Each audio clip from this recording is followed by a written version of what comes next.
Sidna Moussa, béni soit son nom, était le seul prophète à parler à Dieu face à face. Il ne le voyait pas, mais lui parlait. Il avait l'habitude, quand il allait parler à Dieu, de passer devant la chaumière d'un pauvre paysan. Un jour, ce paysan l'a interpellé. « Cher Sidna Moussa, peux-tu porter un message à Dieu de ma part ?»« Lequel ?»« Dis-lui de m'accorder la prospérité. Je travaille dur et je ne possède rien. » Sidna Moussa a promis. Et lorsqu'il a transmis le message, Dieu a répondu: « Dis à cet homme que sa destinée est d'être pauvre dans cette vie. C'est son mektoub, c'est ainsi. » En revenant, Sidna Moussa n'est pas passé devant la chaumière du paysan. Il n'a pas eu le courage de lui annoncer la nouvelle tout de suite. Il s'est dit, ça peut attendre. Et le temps est passé. L'histoire ne dit pas combien de temps s'est écoulé. Mais un jour, Sidna Moussa a décidé d'aller voir le paysan pour lui donner la réponse de Dieu. Mais en arrivant, il a été surpris.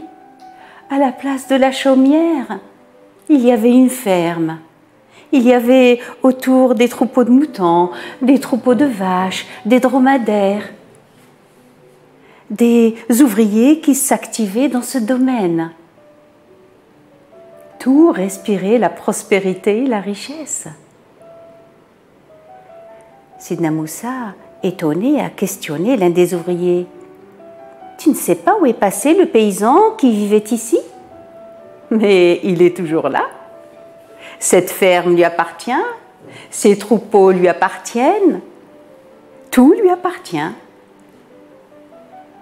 Sidna Moussa a pensé à la réponse que lui avait donnée Dieu. Il lui avait dit que le destin de cet homme est d'être pauvre dans cette vie.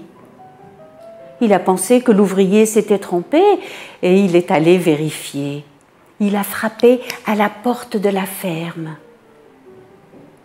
Et c'est le paysan, effectivement, qui a surgi, les bras grands ouverts. « Oh, cher Sidna Moussa, mais où étais-tu passé? Ça fait si longtemps que je t'attends.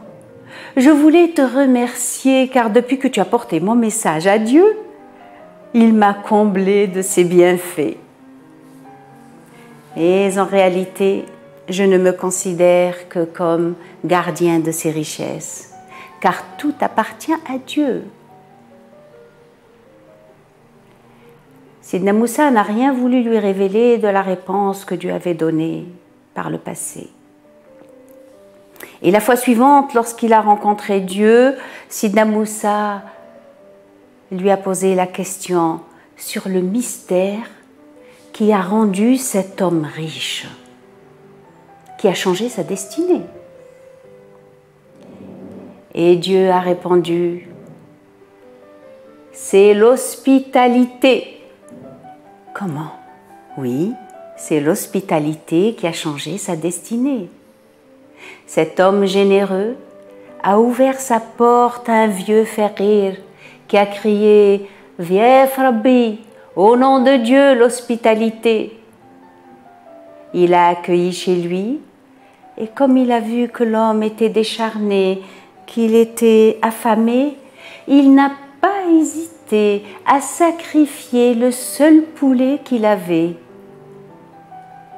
L'homme a bien dîné et ensuite il a levé les mains au ciel en implorant « Ô mon Dieu, je te supplie d'accorder la prospérité à cet homme qui m'a si bien accueilli en ton nom. » Et voilà, je n'ai pas pu refuser de réaliser le vœu de se faire rire. Sidna Moussa a compris l'origine de la fortune de ce paysan. Il est allé le voir et il lui a raconté toute l'histoire, en ajoutant « Tu ne me dois rien. C'est à ton sens de l'hospitalité que tu dois cette prospérité. »